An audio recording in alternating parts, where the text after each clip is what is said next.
Hello ladies and gentlemen, welcome, I am Angel, and we're resuming our Let's Play Starfleet Academy, episode 7, and we're doing our mission 9, and last mission was pretty fun, and we had a pretty long cutscene with lots of decisions to make, so I don't know if we're going to have the same this time. I'm actually recording this back to back from that mission, so I've actually just done that about 10 minutes ago, had a quick break. Bit of a drink, and now I'm going to do this one as well. So as I said in a couple of videos ago, I'm heading off for a little break in the UK for a couple of weeks, so I wanted to get a couple of missions done that I can post. So I'm squeezing this one in as well. So without further ado, let's get on with it.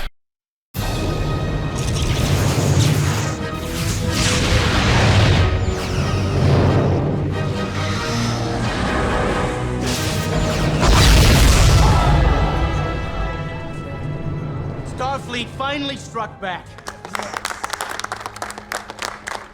The Klingons have gone too far this time. Those marauding, What's going on? The USS Sentinel just fought a couple birds of prey in the neutral zone. The engagement ended inconclusively, with no ships destroyed and no loss of life.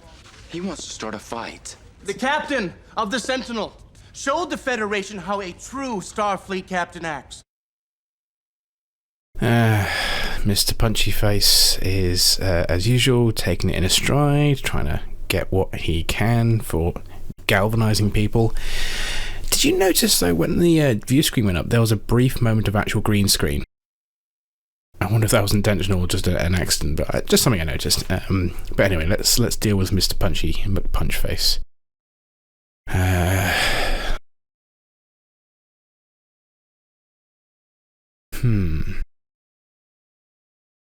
You know, these are both kind of antagonistic, but he is kind of assuming he knows what to do as a cadet, that the captain knew what the right thing to do because he's pushing his own views on this captain did the right thing according to him, even though this captain has a way more experience and training than he does. So, you know, and also the engagement, as Strick said, ended inconclusively. We didn't show them anything, we just had a skirmish, so yeah. Punchy Face is making this bigger than it actually is, so far anyway. So go here. Yeah. Hey Milan, since when are you the authority on captains, cadet? What's the matter, Forrester? Are you afraid that you actually might have to fight someday? Are you afraid your facts won't support your story? Leave him be, David. I can't believe you're supporting him. He's making sense. You're wrong! No, you're wrong. You're the one who... I liked the other David Forrester better. What are you gonna do? Trouble with the crew, Forrester? You handle your crew. I'll handle mine. Come on. We need a captain like Kirk to avenge Bicea. Cadet's log. I asked Captain Sulu about Milan's Vanguard speeches today. He said that Starfleet follows the policy of IDIC, infinite diversity in infinite combinations. This means we have to respect Milan's beliefs even if we disagree with them. I've got to admit, it's hard to respect a belief that doesn't respect the rights of others. But I'll try to do my best for the command staff and for Starfleet. The Federation Council President formally apologized to the Klingon High Council over the aggressive actions by the USS Sentinel. What? The Klingons concede that the discharge of weapons was based on a misunderstanding. Oh, I don't believe it. They sold us out. Face it, Milan, you're wrong. But the Federation apologized to butchers. Sit down. I'm not gonna sit down. It's the Federation's future that's at stake here. I can't watch this. He is way out of line. Lofty words for someone who refuses to get involved. I'm worried about her. Me too. Andorians are different, David. Their ways with dealing with grief have nothing to do with being calm. This Ice Queen act is bizarre. Yeah, but, you know, as I've mentioned before, Andorians, they're pretty, you know, aggressive and straight up with you. I have to say, of all the crew so far, Magia is the worst actress. I don't mean to be nasty or anything to the actress herself, but she's having to portray this kind of aggressive persona, and it's not very convincing to me. It just feels too much like acting.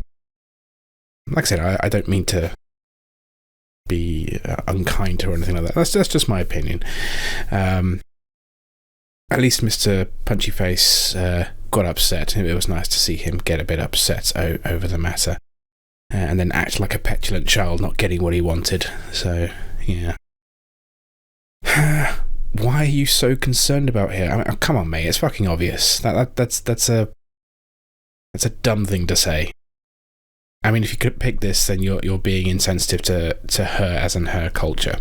Speaking of culture, Sulu said, IDIC and IDIC. The Federation is all about tolerance and whatnot, and that's fine.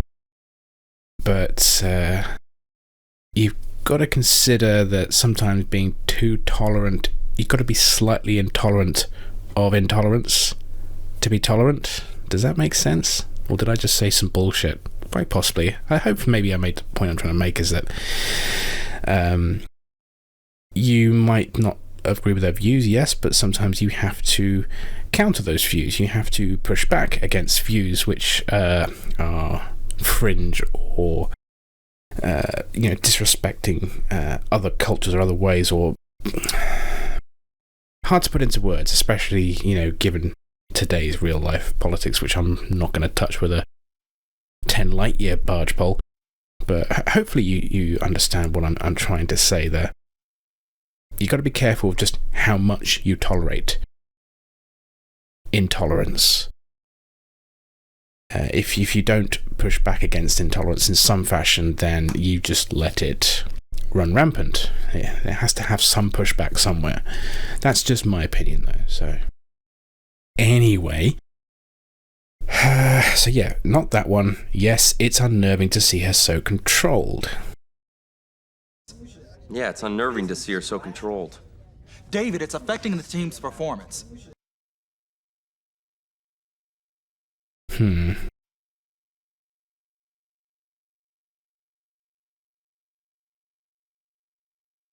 I think the top one's a bit better. I think neither of these are particularly good. I would have preferred a third option that says, yeah, I understand, I just not entirely sure how to handle it right now, or I'll talk to her or something. But this one just makes it seem like he's more concerned about her scores and her current state of mind, whereas this one is just being like, well, why should I care about it? What am I supposed to do, So both of these for me are bad choices, but I think this one is the worst of the two choices, so I'll go for scores. How do I get her scores back up? I don't know. It looked like she did much better in the last mission. What happened before that? I don't know.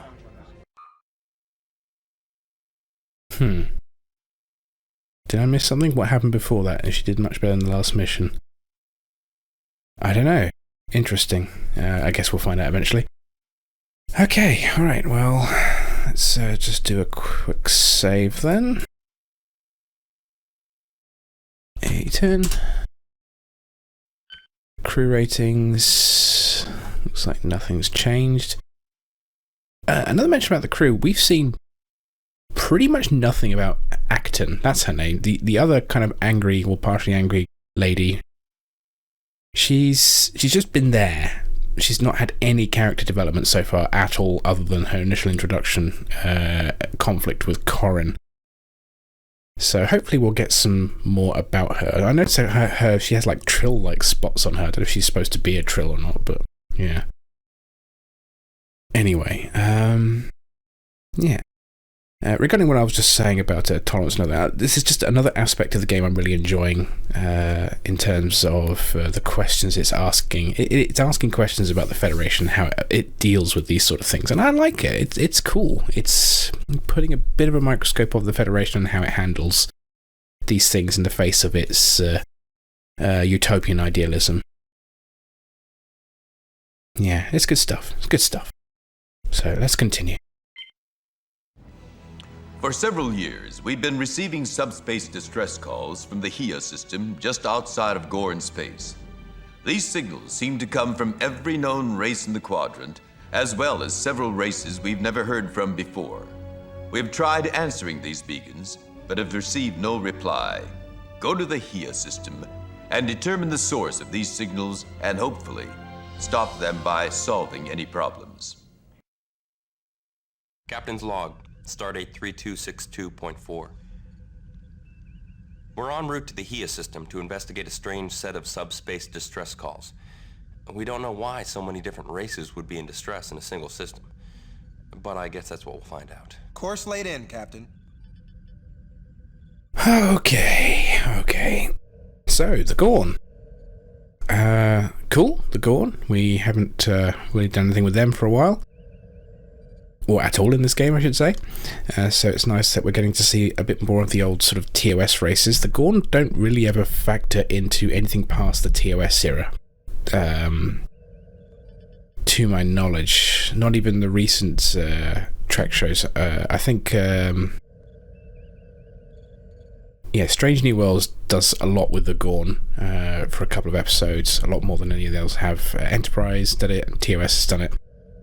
TNG DS9 Voyager never did anything with the Gorn, that I remember.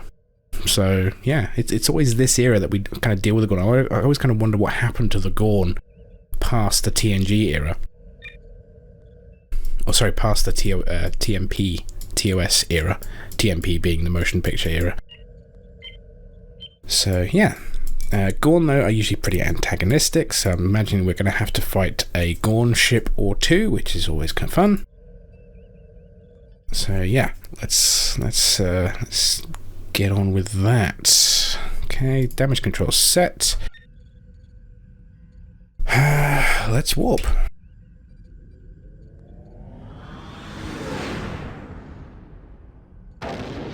We're being hailed by everyone.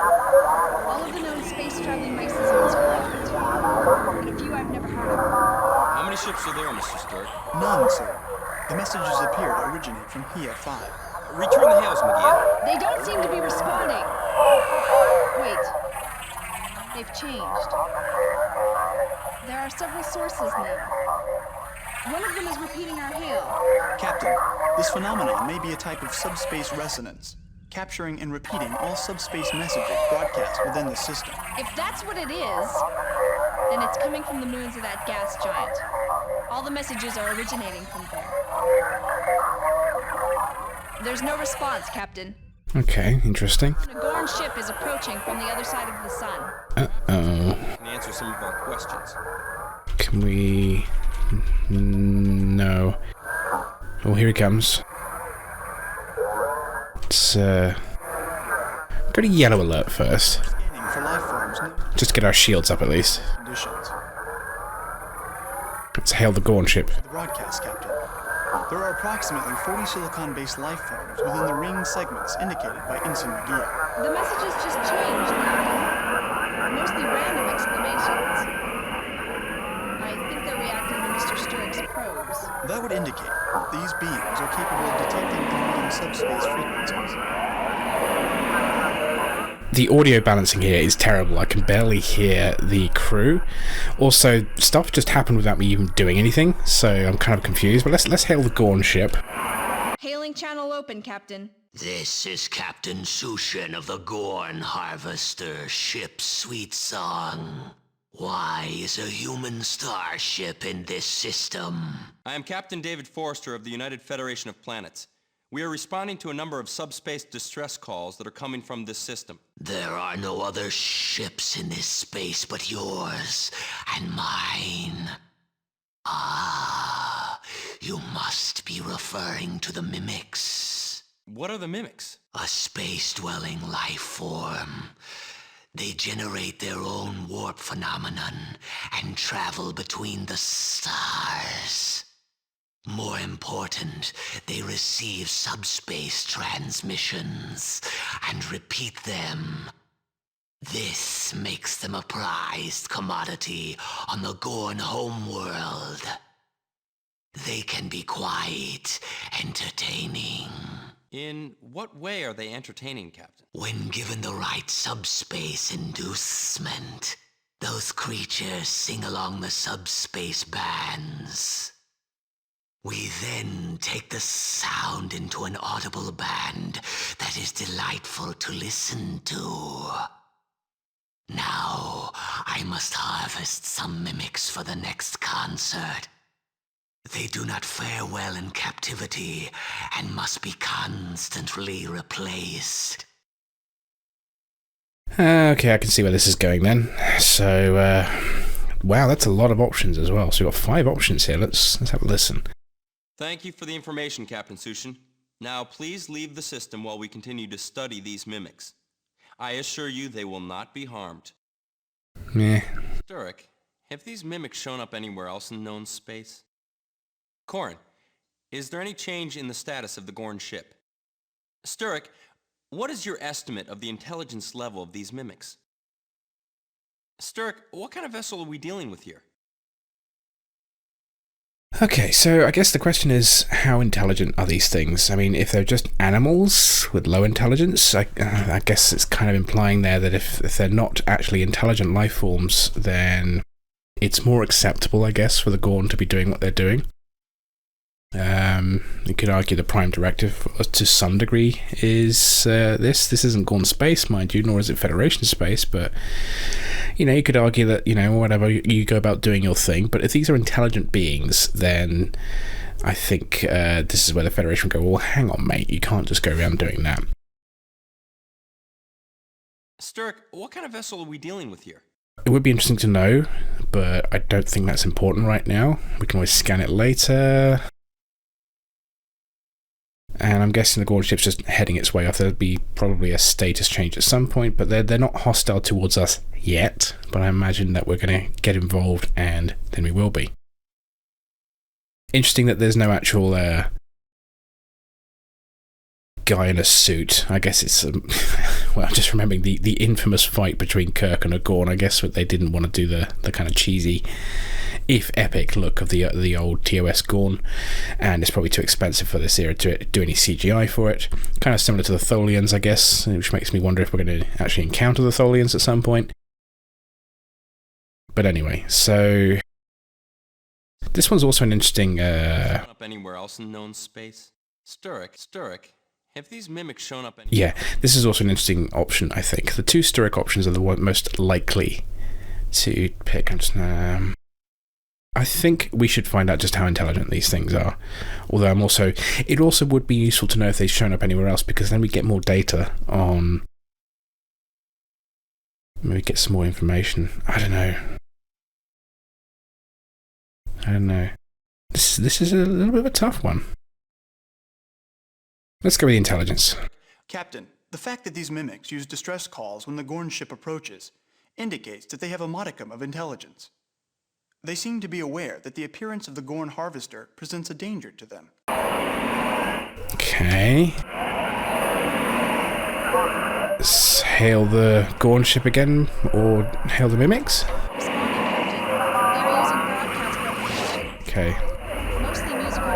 They've tractor beamed. Oh, there's lots of stuff there.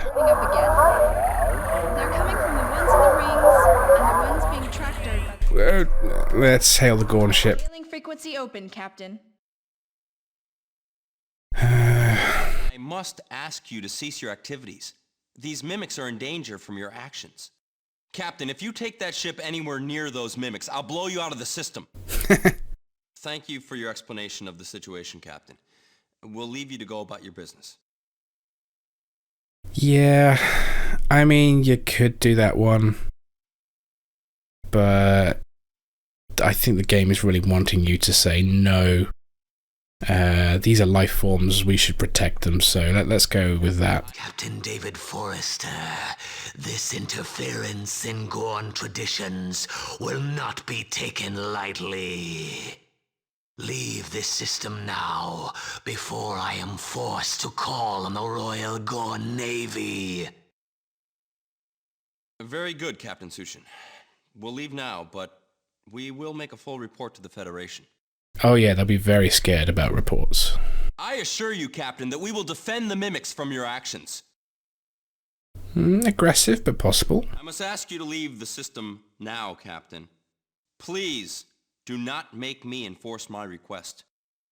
That's more diplomatic, so this is so far the most likely one. I'm not taking any more of this, Sushin. Mr. Gorn, red alert. Yeah, no. So number 3. Very well, Captain. I will return to Gorn space. But I will send the Gorn Navy to deal with you. The Gorn vessel is leaving the system, sir. Okay. We may be able to save the mimics by taking them from the system. Magia, Sturek, I want you to come up with a method of luring the mimics away from this area. While that's happening, we can orbit HIA 5 to stay hidden. Magia, update Starfleet about our situation. While that's happening, we can orbit HIA 5 to stay hidden. Well,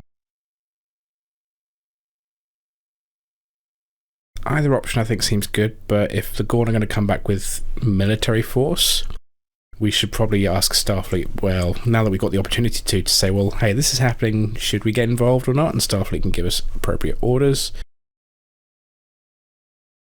And a method of luring the mimics sounds a little sinister, so we'll go with Starfleet for now. This seems like a more Well, that's happening. Decent option to do. Captain,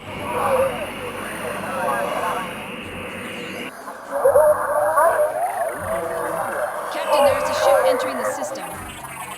It seems to be a Gorn military... Oh, I'm really close to that planet. That's what the radar thing is. Let's not ram any of the mimics. We scan them? There's nothing unusual to report, Captain. Gorn military vessel, okay. Older Dragon class of Gorn-like cruisers. Given its age, the long flame and the Tempest are an even match. The Gorn captain is hailing us, Captain. Okay, hail. Oh! Federation vessel. This is Captain Zeshar of the Gorn Naval Destroyer Long Flame. State your business in our space. Captain Zashar, we are here to defend the mimics. Before I listen to that, I ate my words. We actually do get a Gorn.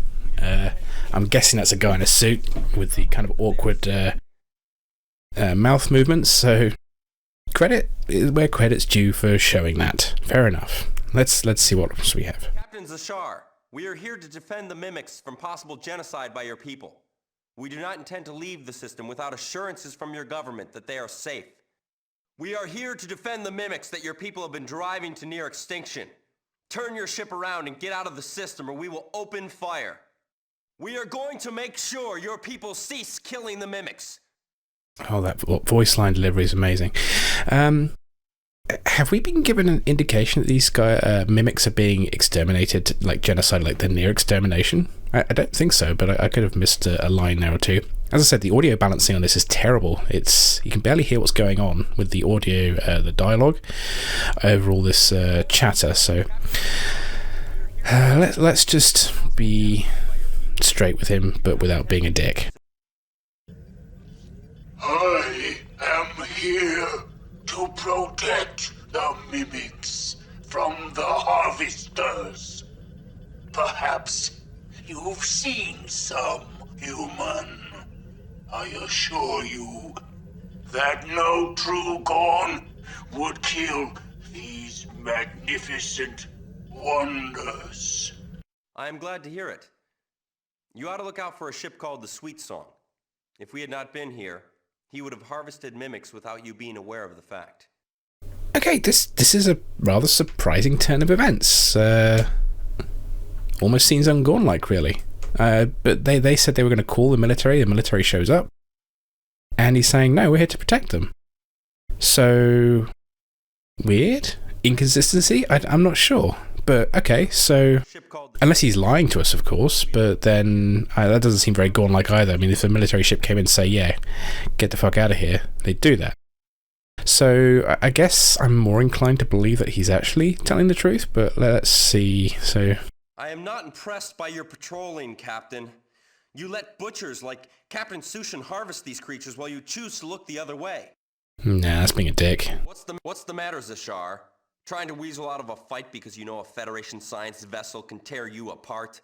Red alert! I do wonder what the quote renegade options, just playing this game through the renegade options is like. But anyway, let's go with the top one. Our patrols in this area are limited. Many are unwilling to give up the pleasure of listening to the mimics. But perhaps we could come to an agreement between the Gorn and the humans to patrol this region together. That sounds like an excellent idea, Captain. I shall notify the Federation and Starfleet. Perhaps something can be arranged. Captain, something is walking into the system.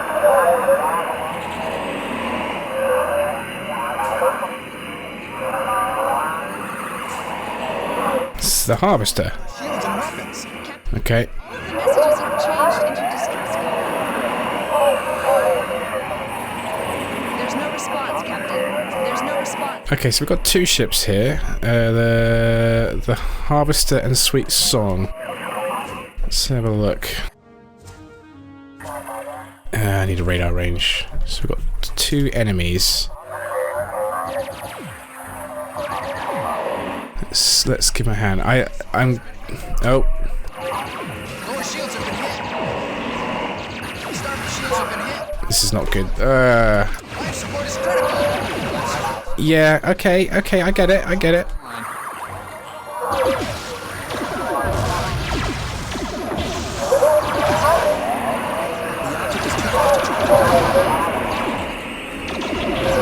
There we go. Take some torpedoes to the face. Alright, down. From Starfleet. We're to return to Starbase immediately.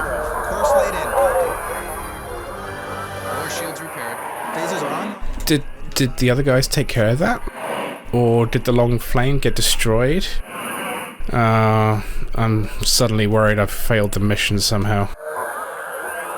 Okay, well...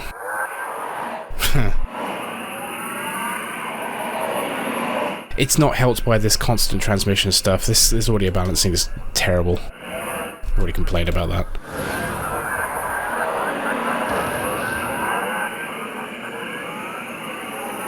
And it's not stopping when we're back at the starbase, but I'm guessing it's a WAV that just plays and then repeats. Let's hail the starbase. Frequency open. Everything is going mission accomplished. By chasing off the Harvester and negotiating with the Gorn naval vessel, you showed both decisiveness and diplomacy. You have solved the mission in the best possible way. Congratulations. Excellent, Cadet. Your score and performance on this scenario were well above average. Okay, I was really concerned there that I would actually fail that because... Yeah, the mission was interesting. However, I feel that it was confusing a little. I think the main problem there, as I've stated like a million times already, the audio balancing, the constant chatter of the communications really should be a little quieter, or at least filtered out, or just, you know, block it out so we can hear what's going on, because it was distracting and I couldn't quite figure out what was going on. Yeah. I'm guessing the military with the long flame, I think it was, took care of the other Gorn ship, whilst the one that we initially talked to came after us, and almost felt like he killed me. This is the thing, I've already mentioned a couple of times that the ships do not feel tanky in any way. Your shields go really quickly, and it's the same for the enemy, which is nice. It works both ways. But it's sometimes a little difficult to get a sense, especially with the very spammy nature of the updates you get from Gorn, who's just saying, shields are out, front shields are out, starboard shields are out, our torpedoes are down. It's just a constant spam of messages, and it's annoying sometimes, and doesn't give you a really good relative idea of what's going on with your ship. It just says this has been damaged, this has been, and it all happens at once. It's too much sometimes. So yeah, this mission was not as fun or good as the last one, although I'm still appreciating the fact that for the most part you can solve missions diplomatically. There are different nuances to this. I imagine the failure of this mission is if you don't. Well, I suppose there's probably more than one success This was probably the really good version of the mission. You could still probably succeed in the mission as long as the mimics survive. I don't know how many kind of permutations some of these missions have.